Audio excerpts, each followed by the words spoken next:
I did not have any component of my class where I provided a numeric grade on an assessment to my students.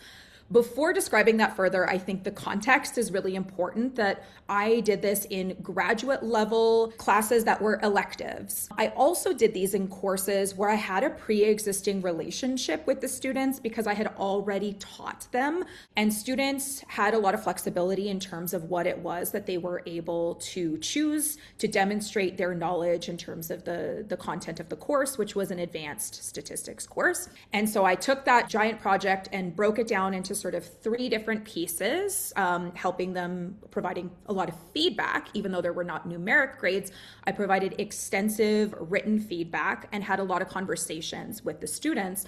And the other thing that they were required to provide alongside these components of their project as they were working their way towards their final project was something that I called a process letter.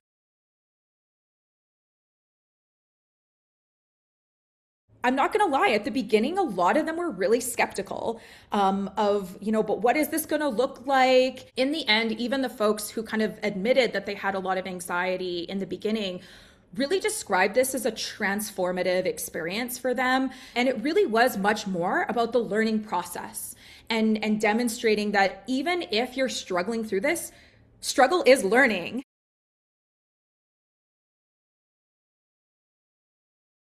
So my advice number 1 is I would not do this in a 140 person class or something like that. But what I would do, or what I would recommend for folks, if possible, is to work alongside somebody else who has either done this already or is doing it at the same time. The thing that I would also recommend is really kind of having some more concrete conversations around expectations.